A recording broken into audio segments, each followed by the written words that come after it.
에스겔 27장 26절부터 36절까지 말씀 한 절씩 교독하겠습니다. 내 사공이 너를 인도하여 큰 물에 이르게 하며 동풍이 바다 한가운데서 너를 무찔렀도다. 내 재물과 상품과 바꾼 물건과 내 사공과 선장과 내 배의 틈을 막는 자와 내 상인과 내 가운데 있는 모든 용사와 그 가운데 있는 모든 무리가 내가 패망하는 날에 다 바다 한가운데에 빠질 것이며 내 선장이 부르짖는 소리에 물결이 흔들리로다. 너를 잡는 모든 자와 사공과 바다의 선장들이 다 배에서 내려 언덕에 서서 너를 위하여 크게 소리질러 통곡하고 티끌을 머리에 덮었으며 제 가운데 뒹굴며 그들이 다 너를 위하여 머리털을 밀고 굵은 배로 띠를 띠고 마음이 아프게 슬피 통곡하리로다. 그들이 통곡할 때에 너를 위하여 슬픈 노래를 불러 애도하여 말하기를 두로와 같이 바다 가운데서 정박한 자 누구인고 내 물품을 바다로 실어낼 때에 내가 여러 백성을 풍족하게 하였으며 내 재물과 무역품이 많음으로 세상 왕들을 풍부하게 하였었도다. 내가 바다 깊은 데서 파산한 때에 내 무역품과 내 승객이 다 빠졌으며 섬의 주민들이 너로 말미암아 놀라고 왕들이 심히 두려워하여 얼굴에 근심이 가득하도다. 함께 읽겠습니다. 많은 민족의 상인들이 다 너를 비웃으며 내가 공포의 대상이 되고 내가 영원히 다시 잊지 못하리라 하셨느니라. 아멘. 에스겔 25장에서 이스라엘의 주변 국가에 대한 네 나라의 예언을 말씀했다면 26장 1절부터 28장 19절까지는 두로에 대한 예언의 말씀이 있는 긴 장의 이야기입니다. 28장 20절부터는 시돈에 대한 이야기가 또 나오지요. 이렇게 굉장히 긴 장, 26, 27, 28장 세 장에 걸쳐서 두로에 대한 심판을 말씀하시는데 두로가 심판당했던 이유는 26장 2절에 기록되어 있었습니다. 읽어보겠습니다. 26장 2절 시작. 인자야 두로가 예루살렘에 관하여 이르기를 아하 만민의 문이 깨져서 내게 돌아왔다. 그가 황폐하였으니 내가 충만함을 얻으리라 하였도다. 예루살렘을 멸망할 때 그 몰락을 기뻐하면서 무역을 통한 이익을 늘리려는 그 교만한 자랑이 결국은 두로의 심판의 이유였습니다. 당시 예루살렘은 다윗 또 솔로몬 시대 이후에 육상 무역의 원산지였죠. 그런데 이제 그 예루살렘이 무너지니까 당시 두로는 또 해상 무역과 교역 무역에 아주 선봉 주자에 섰던 그런 나라였습니다. 그런 나라가 이제 예루살렘이 무너지니까 이제는 해상 무역뿐만 아니라 육상 무역까지 우리 차지겠구나라는 그런 교만함들을 그들은 품었겠죠. 결국은 당시에 그 뛰어난 항해술 그리고 능숙한 중개 무역을 통해서 엄청난 부를 누렸던 이 두로. 당시 예루살렘에서 서북쪽으로 약 230km 정도 떨어졌던 두로라는 지역. 그러나 예루살렘의 북단 지역에서도 출발하면 20km 정도밖에 되지 않는 가까운 도시였습니다. 그리고 두로는 해변에서 약 800m 정도 떨어진 섬 나라였습니다. 그러니 함부로 다른 나라들이 정복하기가 쉽지 않은 나라. 나중에 이제 BC 333년에 알렉산더 대왕, 헬라의 알렉산더 대왕이 그 두로를 정복할 때 그 800m나 되는 그 바닷가를 모래를 쌓고 돌을 쌓으면서 방파제를 만들고 결국 정복하게 되는 그런 일들이 역사적으로 이루어졌습니다.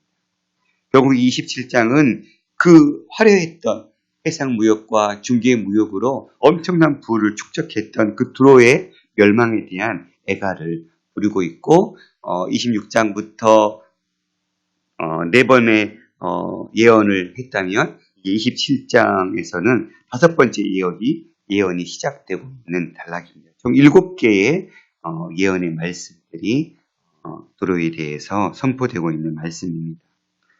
그 두로는 27장 앞에 말씀에 보면 엄청난 기술자, 최고의 기술자들이 최고의 재료를 가지고 배를 만들었습니다. 당시 다시스의 배 하면 엄청난 부의 상징이고 해상 무역의 아주 뛰어난 상징의 말로 통했던, 당시 다시스로 가는 배, 스페인 끝까지, 그러니까 이 두로의 배를 통해서 당시의 세상 끝이라고 불려져 있던 그 다시스, 스페인을 넘어서 아주 온 열방을 그 배를 통해서 휘저었던 그 나라. 그러기 위해서는 최상의 최고의 기술자가 최상의 나무 어떤 재질들을 가지고 배를 만들었고, 뿐만 아니라 최고의 뱃사람들, 그 뱃사공들이 그 배를 진두지휘했고, 또 그 배를 보호하기 위한 최고의 용병들이 그 배에 탔고, 그러니까 한마디로 이 두로의 배는 부의 상징이고 권력의 상징이었던. 그런데 하나님을 떠나고 하나님 앞에 악행을 일삼았던 그들에게 세상적으로는 엄청난 경이롭게 보이는 다시스의 배였다 할지라도, 하나님 앞에서는, 그 심판 앞에서는 바다 앞에 그냥 한 번에 무너져 볼 수밖에 없는 그냥 나뭇가지와 같은 그런 연약한 배일 뿐임을 이야기하고 있는 것입니다. 그렇게 27장 앞 전반부에는 그 배가 어떻게 지어졌는지, 최고의 기술자로, 최고의 목재로, 그리고 최고의 항해술을 가진 뱃사공들이, 그리고 그 배를 지키는 최고의 용병들이 그 배를 타고 무역을 하고 있었음을 이야기하고 있었다면, 오늘 이제 그 동풍 앞에 침몰하는 배의 상황을 이야기해주고 있습니다. 내 사공이 너를 인도하여 큰 물에 이르게 하며 동풍이 바다 한가운데 너를 무찔렀다. 아무리 뛰어난 배였고 뛰어난 뱃사공들이 있었고 최고의 기술자들이 만든 배였지만, 결국은 하나님의 그 동풍의 심판 앞에 어떤 것 하나도 대항할 수 없는, 결국은 그 배에 있었던 재물과 승품과 바꾼 물건, 사공과 선장과 너 배의 틈을 막는 자, 그리고 내 상인과 내 가운데 있는 모든 용사, 내 가운데 있는 모든 무리가 다 네가 패망하는 그 날에 바다 가운데 빠질 것이다. 그 다시스의 배로 엄청난 부를 축적했고, 그 배 자체가 그들에게 영광이었고, 그 배를 통해서 세계 열방의 해상 무역의 가장 1등 국가의 그런 자랑을 뽐내었던 그 나라가, 그 배에 실었던 그 모든 것이 다 한순간에 이제 바다에 빠져버리는 상황입니다. 그리고는 그 선장이 부르짖는 소리에 물결이 흔들리고, 너를 잡은 모든 자, 사공과 바다의 선장들이 다 배에서 내려 언덕에 서서 너를 위하여 크게 소리를 통곡하고 티끌을 머리에 덮어쓰고 제 가운데 뒹굴. 이 엄청난 지금 상상도 못했겠죠. 가장 뛰어난 항해술을 가졌던 민족이 이 동풍 앞에 이렇게 쓰러지는가. 우리가 엄청난 그동안 수많은 파도를 겪었고 바닷바람을 잠재우고 엄청난 위기 속에서도 잘 넘어갔는데, 어떻게 이렇게 우리가 한순간에 무너질 수 있는가 통곡했겠죠. 결국은 머리털을 밀고 굵은 배로 띠를 띠고 슬피 통곡하는 그들. 그 통곡할 때에 그들이 슬픈 노래를 애도하여 말하기를 두로와 같이 바다 가운데서 적막한 자가 누구인가. 그렇게 뛰어났던 두로가 어찌 바다 앞에서 이렇게 잠잠할 수밖에 없는가. 내 물품을 바다로 실어낼 때 내가 여러 백성을 풍족하게 했는데, 내 재물과 무역품이 많았고 세상 왕들을 풍요하게 했던 그 두로가 내가 바다 깊은 데에서 파산한 때에 내 무역품과 내 생각이 다 빠졌고, 섬 주민들이 너로 말미암아 놀랐고 왕들이 심히 두려워하여 얼굴에 근심이 가득했고, 그 배가 무너졌다는 소식을 들었을 때 당연히 왕은 근심이 가득했고, 많은 민족의 상인들이 다 이제는 다시스를, 그 배를 비웃었던, 이제는 네가 공포의 대상이 되고 네가 영원히 다시 잊지 못하리라 하셨다 라고 에스겔을 통해서 예언하고 있습니다. 그렇게 다른 나라의 무너져가는 심판을 보면서 타산지석 삼지 못하고 오히려 그걸 통해서 자기 더 큰 유익을 얻고자 도모했던 나라. 결국은 물질적이고 경제적인 그 힘을 의지했던 브로는 결국은 그 물질로 인해서 탐심은 골로새 3장 5절에 우상 숭배다라고 얘기하고 있습니다. 더 많은 부요를 꿈꿨고 이제 육상 무역의 대표 주자가 무너지니까 이제는 우리가 해상 무역을 넘어서 육상까지 넘보자. 더 큰 부를 누리자. 더 큰 부를 축적하자. 하나님 없는 인생처럼.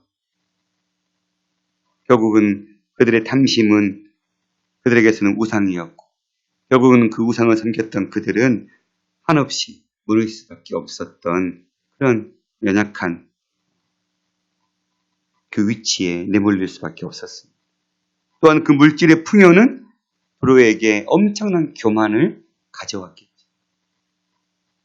부유함이 넘칠 때 그 부양을 주신 분을 잊어버리고 자신들의 노력과 수고로 그 많은 부를 쌓았다고 생각했겠죠.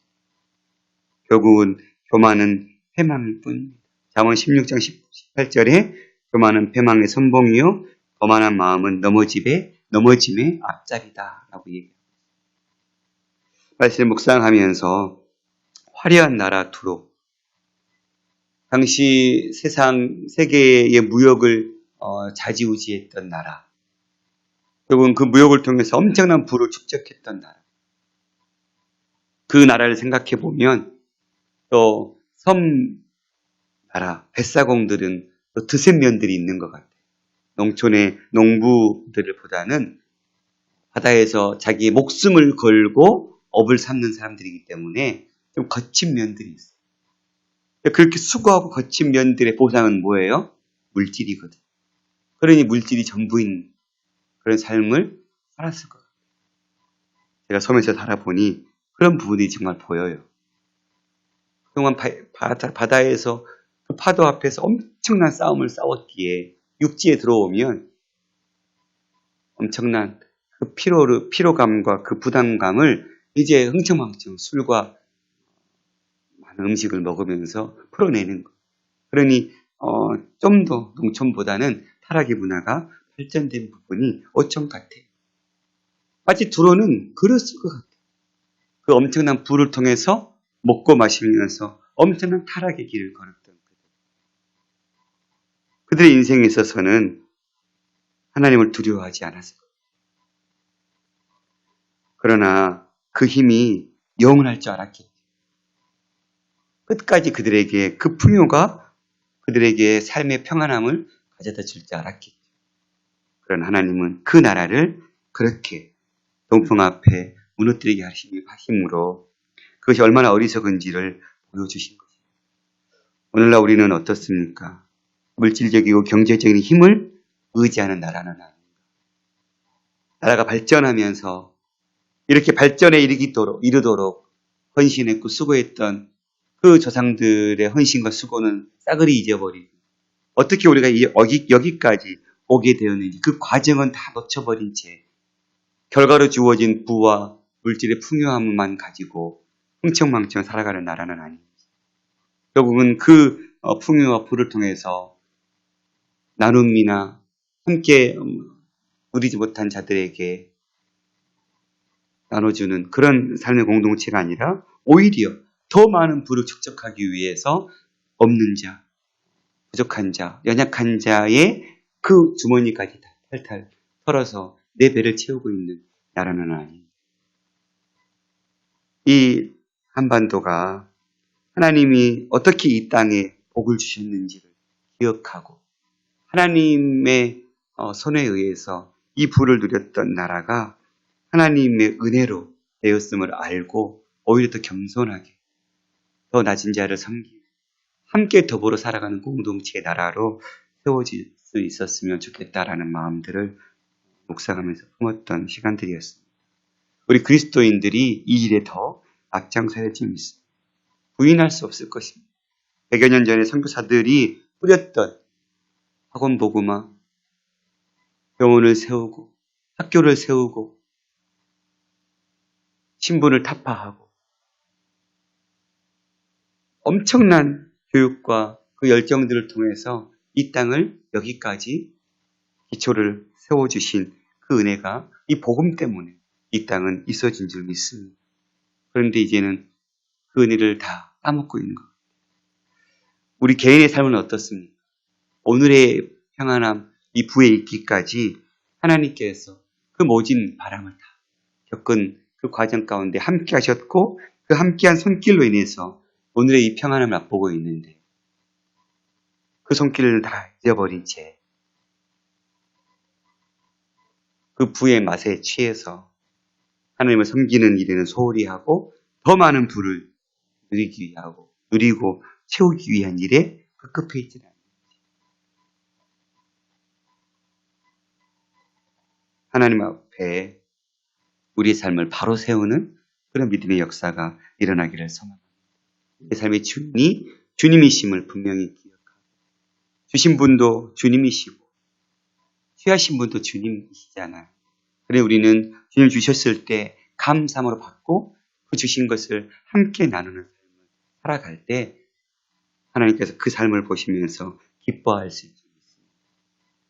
주신 분을 잊어버리면 패망할 수밖에 없어요. 그 주신 분을 분명히 기억하고 그래서 예전에 송명희 시인께서 어느 한 다큐멘터리 그 PD가 그 자매님의 집에 취재했을 때 온갖 그 TV 냉장고 앞에 조그만 이렇게 메모지가 붙어 있는 가까이 이렇게 찍었더니 누구누구 장로님 몇 월 며칠 날 몇 년 몇 월 며칠에 기증 이렇게 붙여놓은 접시를 본 거예요. 이게 뭐냐고 물었더니 선물해 주신 분의 그 마음을 잊지 않기 위해서 쓰다 보면 잊어버리니까 잊지 않게 붙여놨습니다. 그걸 봤던 기억이 어제 생각나면서 아 맞다. 내게 주신 은혜를 잊어버리는 것이 죄구나. 하나님께서 어떻게 나에게 오늘에 있기까지 은혜를 주셨는지를 기억하고 늘 그 은혜를 감사하고 그 은혜를 주신 분을 잊지 않는다면 우리는 교만하지 않을 수 있고 우리에게 탐심이 우상 숭배가 안 되는 결국은 주신 것에 만족하며 살아갈 수 있는 그런 은혜가 우리 가운데 있을 수 있겠다 생각해 보았습니다. 저와 여러분이 주신 은혜를 기억하고 잊지 않고 늘 감사와 기쁨으로 나누면서 살아가는 삶으로 세워질 수 있기를 간절히 소망합니다. 기도하겠습니다. 살아계신 아버지 하나님 감사합니다. 엄청난 해상 무역을 통해서 부를 축적했던 나라. 결국은 그 부가 그들을 멸망의 길로 이끌고 있습니다. 그들에게 주어진 그 엄청난 축복을 마치 그들의 손에 의해서 주어지냐 더 큰 부를 이루기 위해서 다른 나라의 멸망을 보면서도 비웃고 오히려 그 어려움을 통해서 자신들의 배를 더 채우기 위한 일에 급급했던 나라. 우리가 그런 모습을 보이고 있지는 않습니까? 다른 이의 아픔과 고통을 나몰라하고 외면하면서 오히려 그 고통을 이용해서 내 배를 채우는 그런 어리석은 삶의 모습 속에 있지는 않습니까? 하나님 오늘 있기까지 주님께서 우리를 어떻게 이끄셨고 붙드셨고 축복하셨는지를 잊어버린 채 마치 내 수고로 내 노력으로 이런 평안함 가운데 살고 있음을 착각하면서 그 주신 은혜를 잊어버리고 하나님께 영광 돌리지 않은 채 내 삶이 마치 내 노력으로 세워진 것처럼 내 삶의 주인의 자리에 앉아있지는 않습니까? 하나님 우리의 삶이 늘 주님 앞에 겸손함으로 주님 주신 은혜들을 나누며 살아가는 하나님의 자녀 될 수 있도록 붙잡아 주옵소서.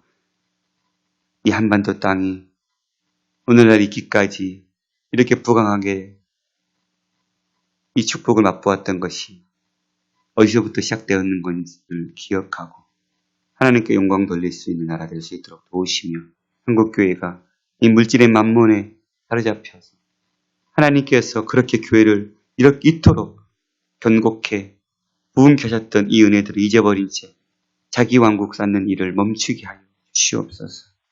겸손히 주님 복음 앞에 다시 돌아가고 그 복음을 전하기에 부족함 없는 교회들로 회복되게 하여 주시옵소서.